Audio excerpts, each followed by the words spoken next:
여러분, 나무가 완전히 잘려나가고 구루터기만 남았습니다. 가지도 없고요, 잎도 없고요, 열매도 당연히 없죠. 누가 보아도 끝난 나무입니다. 그런데 어느 날 그 죽은 것 같은 구루터기에서 작은 싹 하나가 올라오는 거예요. 처음에는 너무 작아서 잘 보이지도 않았습니다. 그런데 그 싹이 자라고, 그리고 가지가 되고, 그리고 마침내 열매를 맺게 되는 거죠. 오늘 본문은 바로 이 장면으로 시작합니다. 우리 본문 1절 우리 같이 한번 보겠습니다. 자, 시작. 감사합니다. 오늘 본문 1절 시작. 이새의 줄기에서 한 쌍이 나며 그 뿌리에서 한 가지가 나서 결실할 것이요. 아멘. 이새의 줄기에서 한 싹이 나며 그 뿌리에서 한 가지가 나서 결실할 것이다. 이 말씀은요, 예수님에 대한 예언입니다. 이 예언이 선포된 지 약 700년이 지난 후에 이새의 후손으로, 다윗의 자손으로 예수 그리스도께서 이 땅에 오셨습니다. 그러나 이 말씀은 그 당시 유다 백성들에게도요, 그 700년 후에 예수님이 오시는 그때의 그 순간만을 위한 말씀이 아니라 그 당시의 유다 백성들에게도 매우 중요한 메시지였습니다. 당시 유다는요, 나라가 기울어가고 있었습니다. 앞에는 강대국 바벨론의 위협이 있었고요, 미래에는 그 멸망과 포로 생활만이 기다리고 있었습니다. 그래서 백성들 눈에는요, 모든 것이 끝난 것처럼 보인 것이죠. 그런데 하나님께서 말씀으로 선포해 주십니다. 끝난 것이 아니다.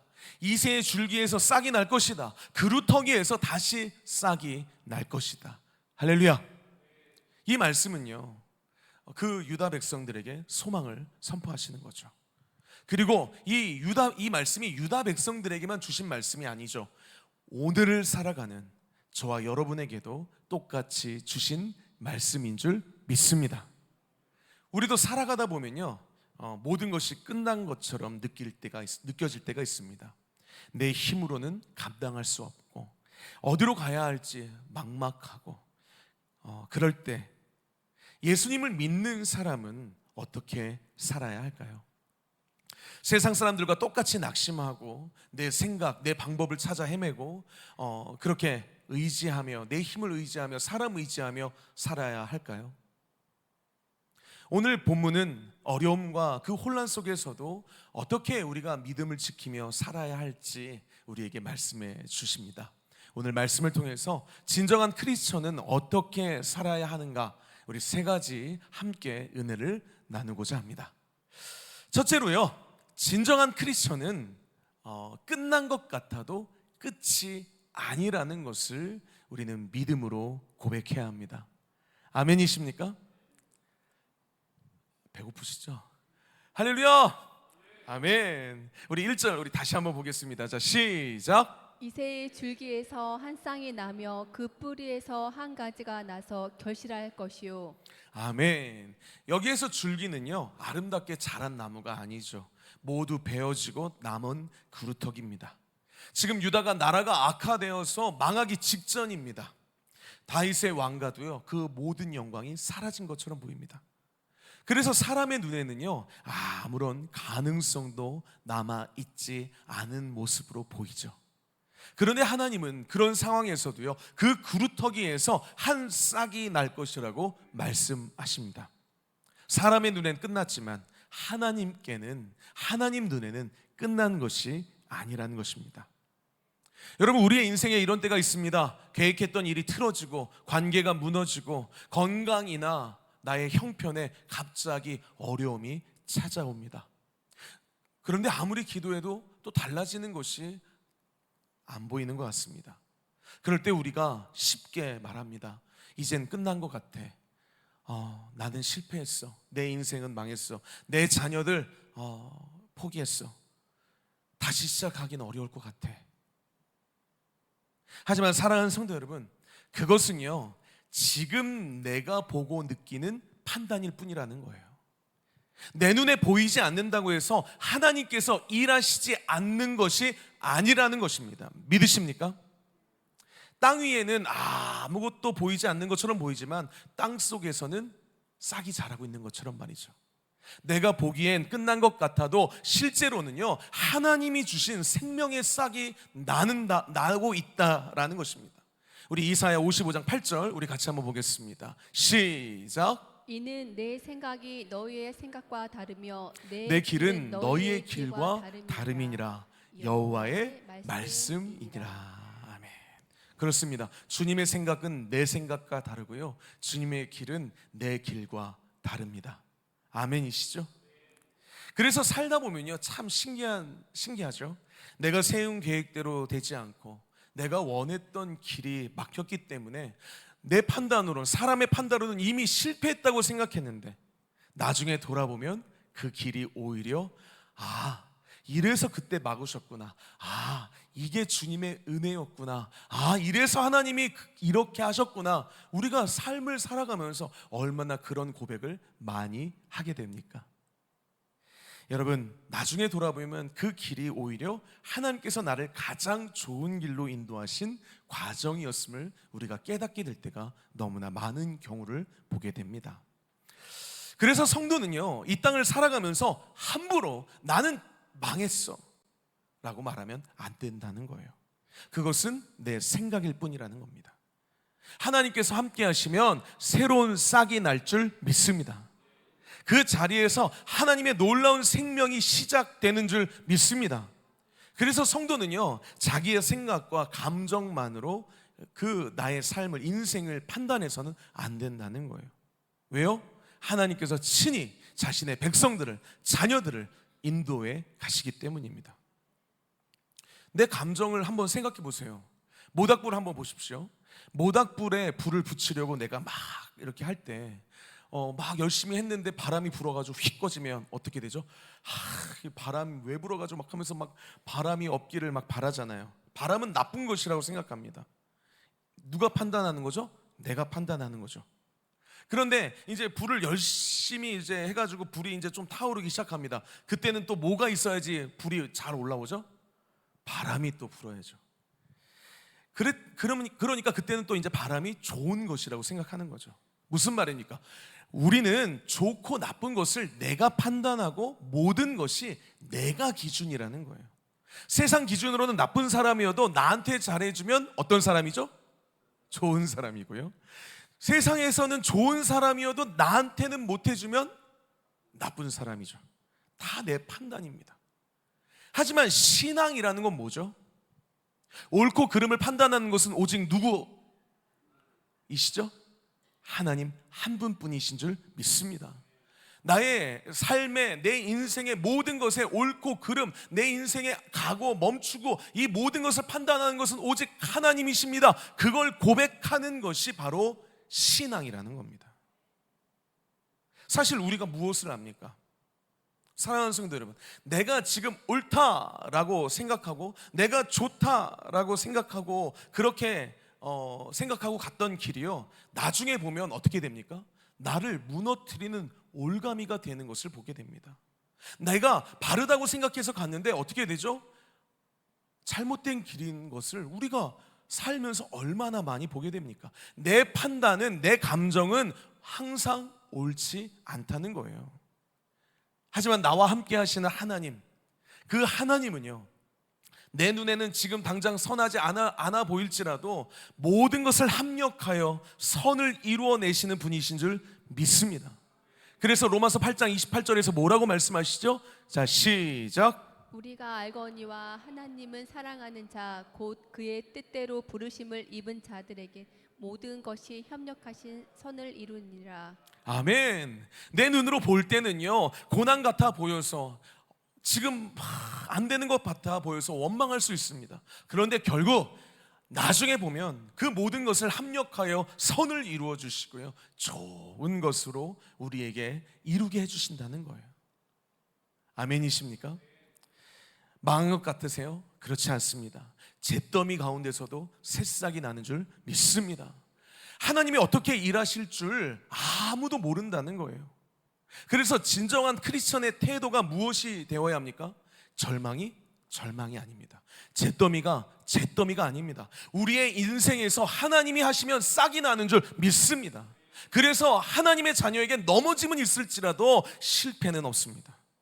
하나님께서 합력하여 선을 이루실 줄 믿고 우리가 다시 한번 일어나고 낙심하지 않고 하나님을 붙잡아야 될 줄 믿습니다. 그 하나님을 믿고 살아가는 것이 크리스천이고요. 그것이 바로 믿음이라는 거예요. 혹시 오늘 예배를 드리는 가운데 내 인생은 망했어, 내 자녀들 내가 잘못 키운 것 같아, 잿더미야 라고 생각하며 나오신 분 계십니까? 그래서 예배 가운데 나오셨습니까? 오늘 이 예배 가운데 내가 살아계신 그 하나님을 만나면, 하나님을 의지할 때 이새의 줄기에서 싹이 나오듯이 나 볼품없는 정말로 비틀어 말라버린 그런 나일지라도 나를 통해 하나님께서 싹이 나게 하셔서 선한 길로 인도하시는 그런 하나님의 인도하심이 있을 줄 믿습니다. 할렐루야. 그런 생명의 싹이 나는 그런 축복이 있으시길 주의 이름으로 축복합니다. 둘째로요, 크리스천은요, 진정한 크리스천은 내 힘이 아니라 성령으로 살아야 합니다. 우리 본문 2절 볼까요? 자, 시작. 그 위에 여호와의 영 곧 지혜와 총명의 영이요 모략과 재능의 영이요 지식과 여호와를 경외하는 영이 강림하시니니. 아멘. 정말 아무것도 없는 것 같은 상황에서 그 구루터기에서 싹은 났지만 그 생명을 자라게 하는 것은요, 여호와의 영, 성령님이시라는 거예요. 할렐루야. 그래서 지혜와 총명의 영, 모략과 재능의 영, 지식과 여호와를 경외하는 영이 임하시는 거예요. 우리에게 그 영이 임하시길 간절히 소망합니다. 그 능력의 성령의 하나님이 역사하시길 주의로 축복합니다. 이 말씀이 우리에게 중요합니다. 왜요? 우리는 내 힘과 내 판단만으로는 주님의 자녀로서 살 수 없다는 거예요. 진정한 크리스천답게 살아갈 수 없기 때문입니다. 성령의 인도하심을 받아야 하기 때문입니다. 여러분, 우리는요, 무엇이 옳은지 몰라서 못하는 것이 아닙니다. 사랑해야 하는 줄 압니다. 용서해야 하는 줄 압니다. 말을 조심해야 할 줄 압니다. 성을 내지 말아야 하는 줄 압니다. 그런데 알면서도 하지 못하죠. 그래서 사도 바울도 로마서 7장 19절에서 이렇게 고백하는 거 아니겠습니까? 시작. 내가 원하는 바 선은 행하지 아니하고 도리어 원하지 아니하는 바 악을 행하는도다. 아멘. 바울이요, 무엇을 옳은지 몰랐던 사람이 아닙니다. 하나님의 말씀을 잘 알았어요. 그런데 그 하나님의 말씀을 아는 것과 행하는 것은 다른 이야기더라는 겁니다. 내 힘으로는 절대로 할 수 없고 성령님의 능력이 있어야 하는 것이라는 거예요. 우리도 그렇지 않습니까? 이번엔 참아야지, 이제는 미워하지 말아야지, 다시는 상처 주는 말 하지 말아야지, 내가 하나님 아프게 하지 말아야지, 그렇게 결심하지만요, 같은 잘못을 계속 반복합니다. 왜요? 내 힘으로 안 되기 때문에. 그래서 바울이 로마서 8장으로 넘어와서 어떻게 고백하죠? 8장 3절입니다. 시작. 율법이 육신으로 말미암아 연약하여 할 수 없는 그것을 하나님은 하시나니. 아멘. 육신으로 연약하여 할 수 없는 그것을 누구는 하시나니? 누구는 하시나니? 누구는 하시나니? 하나님은 하시는 줄 믿습니다. 내 힘으로 할 수 없는 일을 하나님께서 하실 수 있다는 거예요. 육신이 연약해서 못하는 일을 하나님은 하신다는 거예요. 내 결심이 바꾸지 못한, 내가 아무리 결심하고 내 능력으로 해보려고 해도 그 못한 것을 성령님은 하실 수 있다는 거예요. 그렇기 때문에 우리에게 필요한 것은, 여러분, 더 강한 결심이 아닙니다. 더 강한 나의 힘이 아닙니다. 내가 더 강하게 결심하고 더 강하게 능력을 가지면 내가 더 잘하고 하나님의 기쁨이 될 수 있을 거라 생각하는데 안 되잖아요. 우리에게 더 필요한 건요, 성령의 능력인 줄 믿습니다. 우리 그런 의미에서 한번 따라해 볼까요? 나에게 필요한 것은 더 강한 결심이 아니라, 더 강한 능력이 아니라 성령님입니다. 성령의 능력입니다. 그렇습니다. 내가 아이들 더 잘 키워야지, 돈 내가 더 벌어서 부자 돼야지, 내가 더 강한 결심으로 어떤 그걸로 되는 게 아니에요. 하나님이 한번 만지시면 다 무너지는 거예요. 여러분, 내 결심으로 내 능력으로 되는 게 아니라는 거예요. 여러분 착각하시면 안 됩니다. 오늘 그 잘못된 생각에서 나오셔야 돼요. 왜 그렇습니까? 주님께서 우리에게 분명히 가르치고 주고 계세요. 역대상 29장 12절입니다. 시작. 부와 귀가 주께로 말미암고 또 주는 만물의 주제가 되사 손에 능력이 있사오니 모든 사람을 크게 하심과 강하게 하심이 주의 손에 손에 있나이다. 있나이다. 아멘. 여러분 부와 존귀, 돈과 명예도 누구로부터 말미암고? 부와 귀가 누구로부터 말미암고?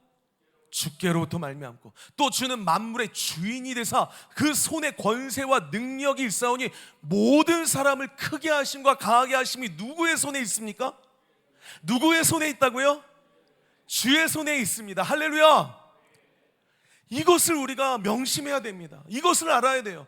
그런데 주의 손에 부와 귀가 있는데, 주께로부터 말미암는데 이것을 우리가 모르고요, 이것을 자꾸만 놓치고요, 세상 사람들처럼 세상에서 찾는 거예요. 아니요, 부와 귀도 주께로 말미암고 만물의 주제가 되시고요, 크게 하심, 모든 사람을 크게 하심과 강하게 하심이 오직 주의 손에 있습니다. 여러분 그 믿음을, 여러분 우리가 그걸 알아야 돼요. 그렇기 때문에 어떻게 해야 합니까? 더 강한 결심으로 여러분 살려고 하지 마시고요, 더 높은 스펙으로 살려고 하지 마시고요, 여러분 성령 충만으로 사시길 주의로 축복합니다. 그걸 위해 우리가 더 기도해야 합니다. 내가 혼자 있으면 약해서 연약해서 못하니까 금요일날 금요철에 나와서 기도하는 거예요. 새벽에 나와서 기도하십시오. 그것이 성령의 능력과 성령의 지혜로 사는 방법이고, 그것이 진정한 크리스천이 사는 방법이라는 거예요. 할렐루야. 솔로몬의 재판을 보십시오. 재판의 내용이 무엇입니까? 비슷한 시기예요. 두 여인이 아이를 낳았습니다. 두 여인이 이제 아이를 낳았는데, 안타깝게도 한 여인이 실수로 잠을 자다가 깔아뭉개서 자신의 아이를 죽인 거예요. 여러분 안타깝죠. 그런데 그 안타까운 일에서 끝나지 않고 어떻게 했죠? 악한 일을 계획하죠. 나랑 비슷한 시기에 저 여인이 아기를 낳았으니까 이제 저 여인의 아이를 내가 가져가야겠다고선 바꿔치기 하는 거예요. 그러니까 이제는 진짜 엄마가 난리가 난 거죠. 그러면서 저 아이가 내 아이입니다, 서로 싸움이 붙은 겁니다. 그래서 솔로몬에게 내 아이가 서로 내 아이라고 이거를 재판해 달라고 찾아온 거예요. 그 당시에 뭐 유전자 검사가 있었나요? 뭐가 있었나요? 그렇죠.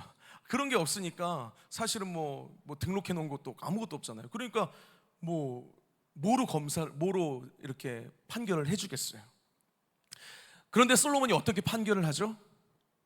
칼을 가져와서, 그러니까 아이를 쫙 반으로 쪼개서 서로 나눠주라는 거예요.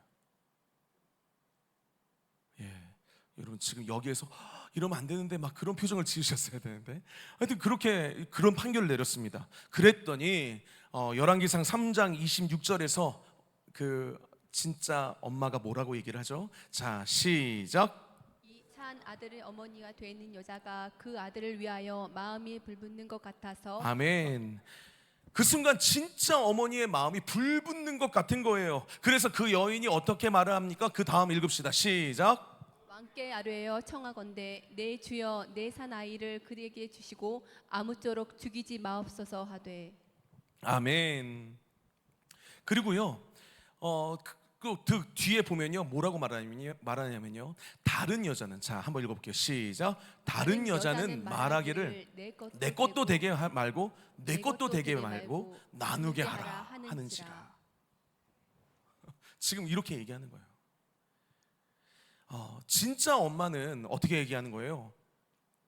진짜 엄마는 오히려 내 아들이 아니라고, 지금 반으로 쪼개면 안 된다고. 왜요? 내가 차라리 거짓말하고 내가 벌을 받을지라도 내 아들은 살려야 되거든요. 그리고 가짜 엄마는 어떻게 되는 거예요? 내가 여기서 또 아니라고 살리면 안 되니까, 나는 벌 받으면 안 되니까 왕이시여 지혜롭습니다, 반씩 나누소서, 그러고 있는 거예요. 솔로몬이 그 말을 통해서 진짜 어머니를 찾게 되는 거죠. 이게 하나님의 지혜인 줄 믿습니다. 이 여인이 이렇게 말할 수 있었던 건 그 안에 그 아들을 향한 어머니의 불붙는 마음이 있었기 때문이에요. 아이를 향한 그 불붙는 마음을 가진 여자가 진짜 엄마라는 거죠. 이건 사람의 생각이 아닙니다. 성령이 주신 지혜인 줄 믿습니다. 이렇게 성령이 주시는 지혜, 이 지혜를 가지고 사는 게 진정한 크리스천이 사는 방법인 줄 믿습니다. 그리고 성령이 주시는 지혜가 어떤 지혜인가 우리가 쉽게 아는 방법이 있는데요. 그게 뭡니까? 성령이 주신 지혜는요, 단지 누가 옳고 누가 틀렸는지만을 따지는 게 성령이 주시는 지혜가 아니라는 거예요. 오늘 말씀을 보니까 어떤 지혜가 성령이 주시는 지혜예요? 생명을 살리시는 지혜예요. 우리는 그런데 어떻게 합니까? 신앙생활을 하면서도요, 자꾸 옳고 그름만 따집니다. 그 다른 엄마가 그냥 반으로 나눠서 누구도 못 갖게 그렇게 하세요, 그런 것처럼요, 생명이 죽는 거는 상관없어요. 내 말이 맞아. 아유, 저 사람이 틀렸어. 왜 그렇게 했어? 우리 목장 왜 이렇게 했어? 원칙대로 해야지. 아니요.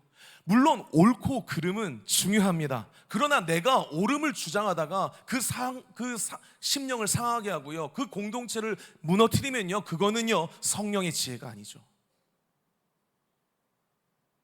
가정에서도 그렇고요, 교회에서도 그렇습니다. 내가 맞는 말을 해도요, 관계가 무너질 수 있고요, 내가 좋은 일을 했는데요, 서로 상처를 주고 싸울 수 있다는 거예요. 왜 그렇습니까?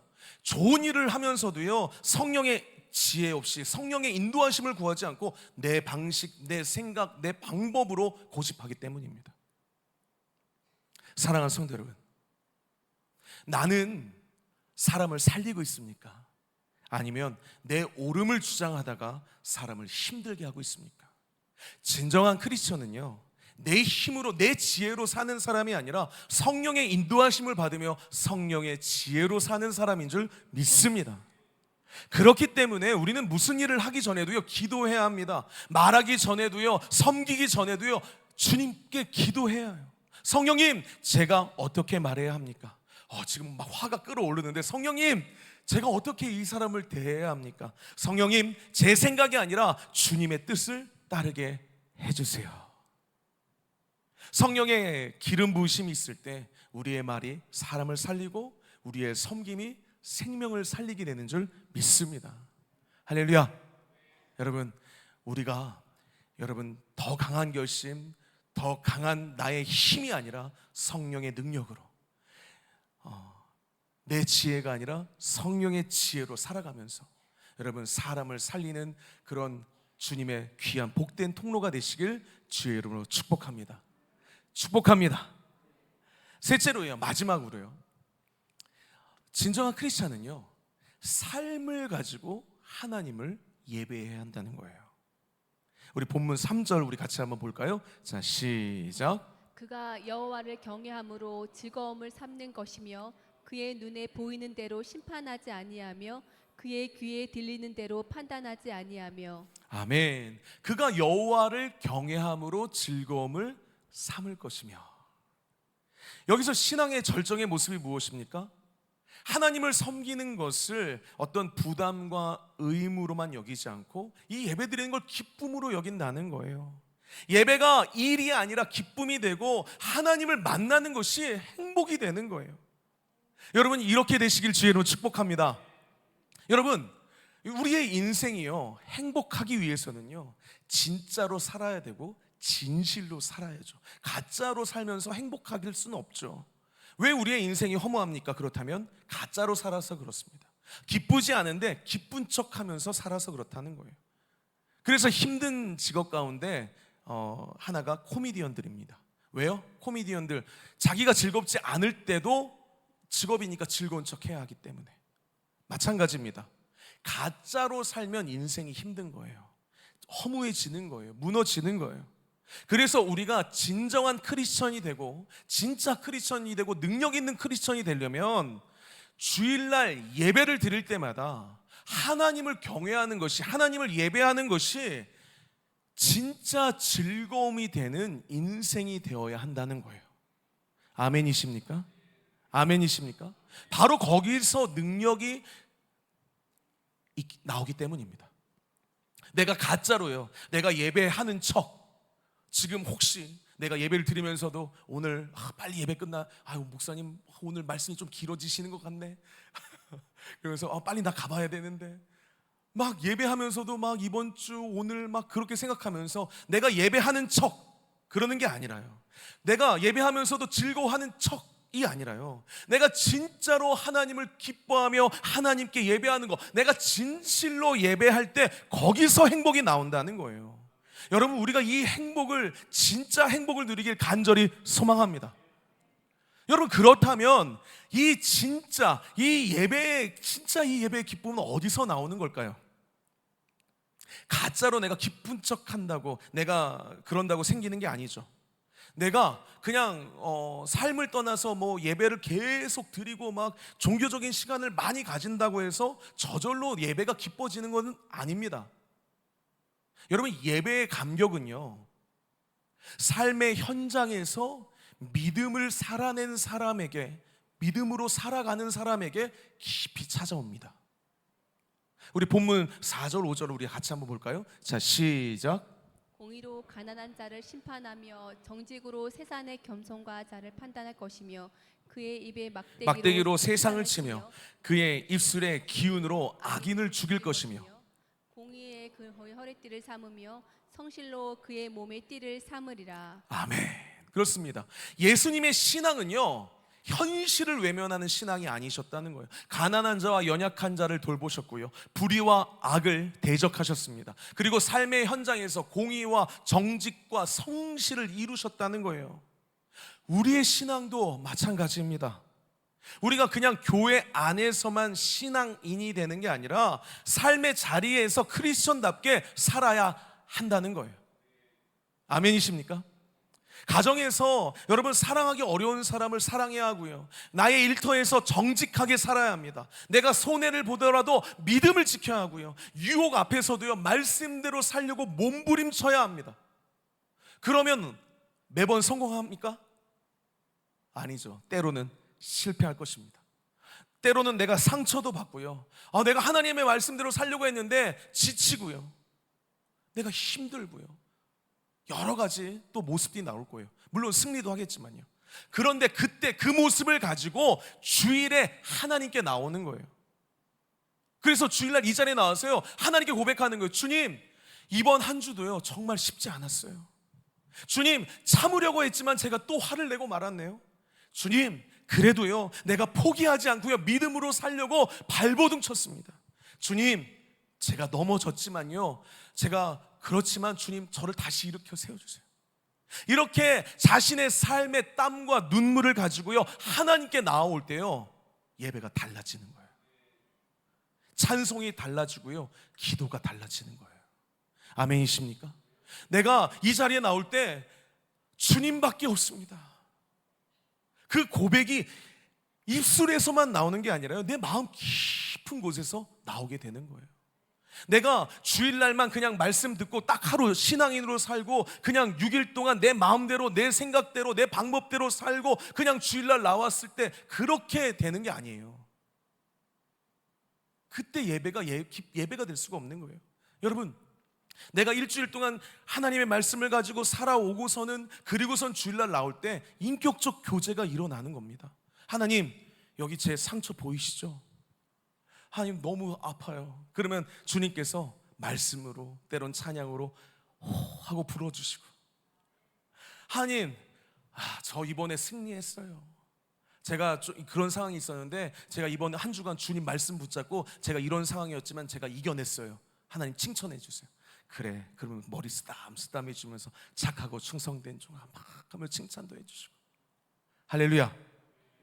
그렇게 또 칭찬받고 또 말씀으로 내가 고민하고 있는 문제를 또 이겨낼 수 있는 힘을 얻고 나아가는 거, 그게 바로 예배라는 거예요. 그래서요, 사랑하는 성도 여러분, 삶에 내가 싸움 없이 드리는 예배는요 그냥 어떻게 되는 거예요? 그 예배는 그냥 쉽게 습관이 되어버리는 거예요. 매너리즘에 빠지는 거예요. 그냥 일주일에 내가 직장 가듯이, 내가 요번 월요일날 뭐 하듯이, 화요일날 뭐 하듯이, 수요일날 뭐 하고, 주일날엔 예배 드리고, 그냥 내 일주일의 하루의 패턴이 되어버리는 거예요. 그럼 매너리즘에 빠지고요, 아무 인격적 교제가 안 일어나고요, 아무런 기쁨이 없는 거예요. 어차피 내가 이 힘 가지고 내가 살아가지 않고 내가 일주일 동안 내 마음대로 살고 보고할 것도 없고요. 한 주간 믿음으로 살아낸 사람이 드리는 예배에 감격이 있는 겁니다. 아멘이시죠? 그래서요, 여러분, 착각하지 말아야 할 것이 있습니다. 여러분, 어떤 사람이 예배에 기쁨을 누립니까?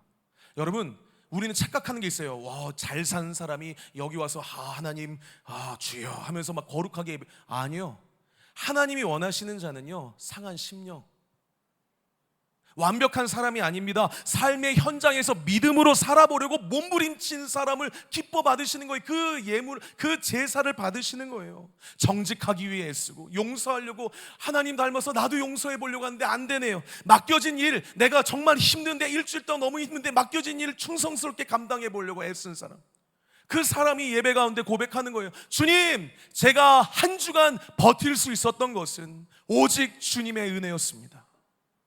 이 고백이 있을 때 하나님을 경외하는 것이 즐거움이 되는 겁니다.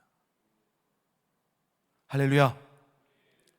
그렇기 때문에요, 우리는 착각하시면 안 돼요. 우리는 신앙을 가지고 있는 것으로 만족해서는 안 됩니다. 주님이 원하시는 건요, 신앙 생활이에요. 할렐루야. 따라해 볼까요? 주님이 기뻐하시는 것은 신앙 생활이다. 할렐루야.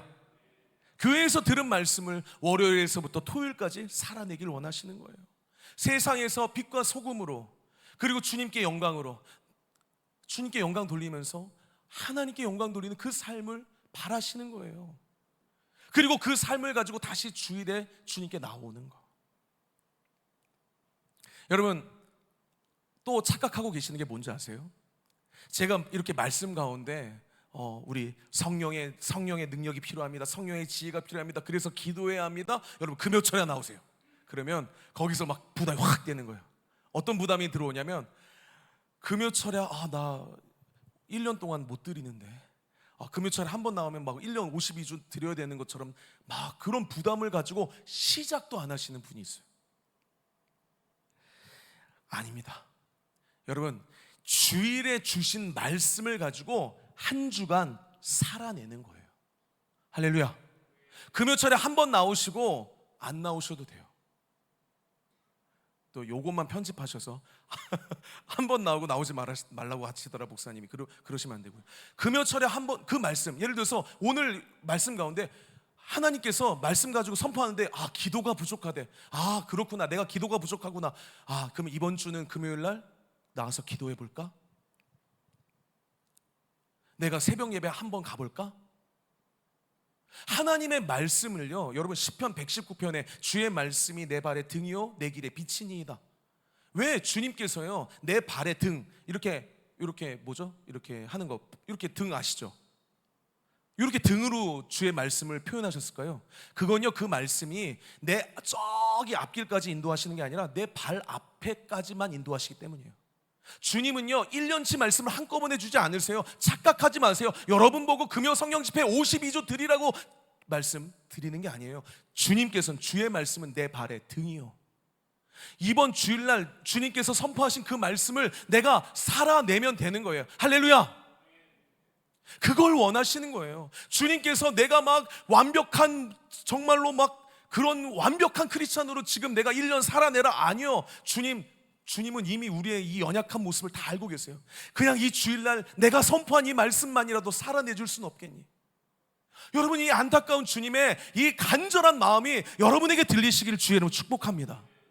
여러분, 그래서요 그 말씀을 따라서 내가 한 걸음 한 걸음 움직이며 나아갈 때 결국엔 본토 친척 아비집을 떠나 갈 길을 알지 못하고 갔던 아브라함이 결국 그 약속의 땅을 만난 것처럼 우리가 그 주님의 약속의 땅을 발견하게 되는 것인 줄 믿습니다. 할렐루야. 내가 하나님 어떤 집을, 내 인생의 집을 지으실지 몰라요. 그런데 주님께서 주일날 나에게 주신 그 말씀을 가지고 내가 그 벽돌을 가지고 하나씩 말씀대로, 주님의 말씀대로 벽돌을 쌓아가니까 어느새 아름다운 집이 지어져 있는 거죠. 그런 역사가 일어나시길 주의 이름으로 축복합니다. 축복합니다. 그런데 우리는 이 말씀을요, 이번 한 주 살아낼 생각이 없어요. 그냥 1년 동안 이 말씀 나에게 부담되는데, 그러니까 시작도 안 하니까 경건의 모양은 있는데 경건의 능력이 사라지는 거예요. 여러분, 이 말씀이 여러분의 삶을 막 내가 기도해야지, 1시간 기도해야지 하고서는 막 1년 내내 기도하시라는 게 아니라요, 이번 한 주 정말 이 말씀을 여러분의 삶에 살아내시고, 그리고 이 말씀을 부딪혀 본 다음에 잘 되면 주일날 와서 하나님 보셨죠? 저 칭찬해 주세요. 주님 제가 잘 못했네요. 주님 도와주세요. 그럴 때 그 예배가 즐거움이 되고 인격적인 교제가 일어나고 하나님께서 받으시는 그런 놀라운 능력의 예배가 되는 줄 믿습니다. 할렐루야. 이번 한 주예요. 여러분의 믿음을 살아내야 할 자리는 어디입니까? 여러분 가정입니까? 직장입니까? 아니면 학교입니까? 사람과의 관계입니까? 여러분 그 자리에서 주님께서 주신 말씀에 순종해서 크리스천답게 부딪혀 보시길 주의 이름으로 축복합니다. 그리고 그 삶을 가지고 하나님께 돌아오셔서 간증하시고 치유받으시고 위로받으시고 힘받으시고 다시 주님의 능력으로 나아가시길 축복합니다. 그래서 우리는요, 모이는 교회에 힘쓰고요, 흩어지는 교회에 힘쓰는 거예요. 마치 모이는 교회는 아니다, 사람들은 다, 설교가 길어지면 안 되는데, 그런 사람들이 있습니다. 모이는 교회는 힘이 아니요, 모이는 교회는 별거 아니다, 그냥 심지어는 옛날처럼 온라인으로 예배드리면 충분한 거 아니냐. 아니요, 우리는 모이는 교회에 힘쓰고요, 또 흩어지는 교회에 힘써서요, 모여서 힘을 얻고 흩어져서 하나님을 증거하고 다시 또 모이기 힘쓰고 흩어지고, 그런 교회가 우리 비전 교회가 되길 주의 이름으로 축복합니다. 할렐루야. 그런 교회가 될 때, 그런 예배가 될 때 정말 성령의 능력이 임하고 진짜 크리스찬의 삶이 되는 줄 믿습니다. 이제 말씀을 정리하겠습니다. 진정한 크리스찬은 어떻게 살아야 한다고요? 첫째로요, 끝난 것 같아도 끝이 아니라는 거, 모든 것을 합력하여 선을 이루시는 그 주님이시라는 것을 내가 믿고, 내 환경, 내 감정, 내 상황을 내 기준으로 판단하는 것이 아니라 하나님의 말씀을 붙들어야 할 줄 믿습니다. 오늘 말씀하십니다. 너의 그 구루터기 같은 환경에서도 싹을 낼 것이다. 할렐루야. 이 말씀 붙잡고 나아가시길 주의로 축복합니다. 하나님이 함께 하시면 어떤 절망 가운데서도요, 새싹이 돋는 줄 믿습니다. 그리고 그것은 내 힘이 아니라, 더 강한 결심이 아니라 성령의 능력과 성령의 지혜로 그 싹이 자라간다는 겁니다. 부와 기도, 부와 존귀도 주께로부터 오고요, 모든 사람을 나를 강하게 하심과 크게 하심이 오직 주의 손에 있습니다. 할렐루야. 그것을 믿으시기 바라고요, 나의 옳음을 주장하기보다 생명을 살리는 것이 성령의 지혜임을 또한 아시길 축복합니다. 마지막으로 삶을 가지고 우리가 하나님을 예배해야 한다는 것, 내가 가짜로 예배하고 내가 기쁜 척 감사한 척, 아니요, 우리가 감사 노트 왜 씁니까? 내가 일주일 동안, 여러분 하루라도요, 여러분 또 내가 이거 2달 동안 어떻게 했어? 아니요, 여러분 천리길도 한 걸음부터, 여러분 한 걸음 하나하나씩, 우리가 기도의 순종도 한 걸음씩, 그때 우리가 주님이 원하시는 삶을 살아가는 첫 걸음이 되는 줄 믿습니다. 여러분 그래서요, 그 삶의 땀과 눈물과 감사를 가지고 주님께 다음 주일날 여러분을 뵙길 소망합니다. 그래서 제가 뭐라고 하기도 전에요, 이 자리에 앉으면요 고백이 나오는 거예요. 하나님 너무 힘들었어요. 주님 만나고 싶었어요. 주님 이번 한 주 저 주님 때문에 승리했어요. 제가 말하기도 전에 감사와 고백이 나오는 그런 예배, 그 예배가 진짜 예배입니다. 우리 비전교회 우리 모든 성도님들 그런 예배로, 그런 성령의 능력으로, 그 싹으로 우리가 진정한 크리스천이 되길 주의 이름으로 축복합니다. 우리 말씀을 생각하면서요, 우리 같이 찬양하시겠습니다.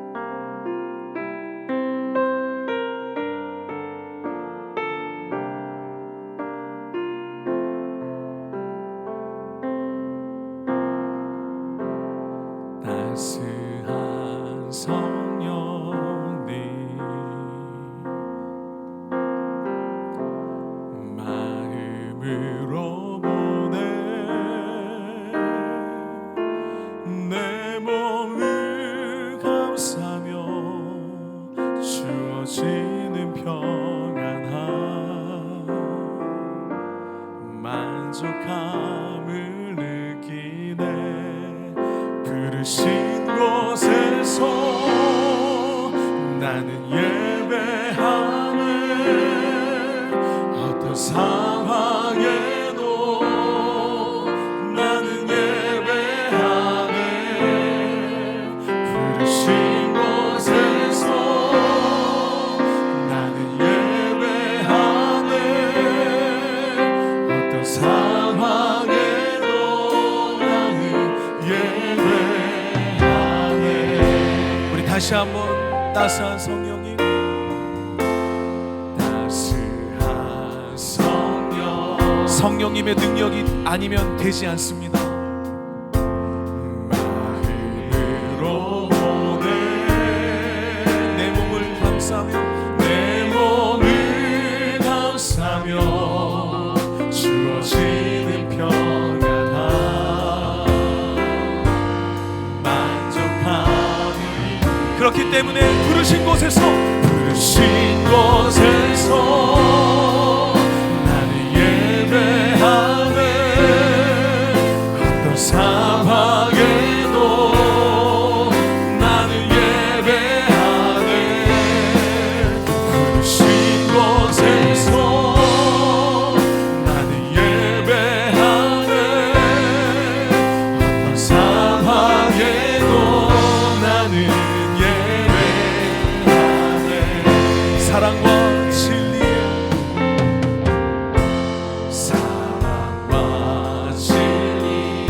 여러분 낙심하지 마십시오. 한 줄기 그 빛을 바라보십시오. 힘이 보내 내 몸을 감싸며 주어지는 평안함 그 사랑을 부르신 곳에서 주님 나는 주님을 예배합니다. 어떤 상황에도 나는 예배하네. 부르신 곳에서 나는 예배하네. 어떤 상황에도 나는 예배. 우리 두 손 높이 들고 고백합시다. 내가 걸어갈 때 길이 되어주시네. 걸어갈 때 길이 되고 살아갈 때 삶이 되는 그곳에서 주님을 예배합니다.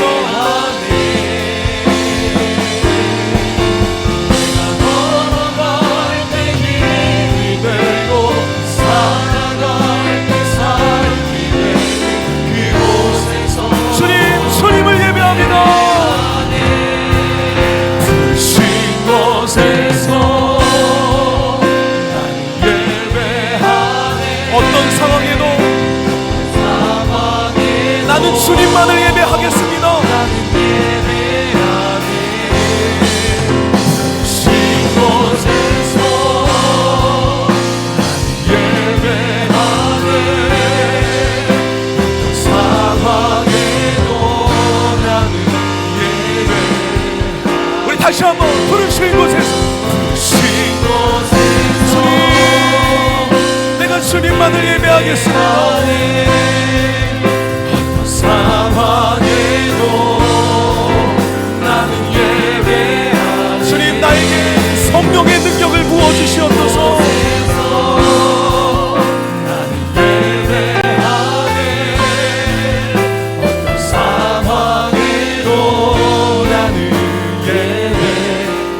어떤 상황에도 나는 예배합니다.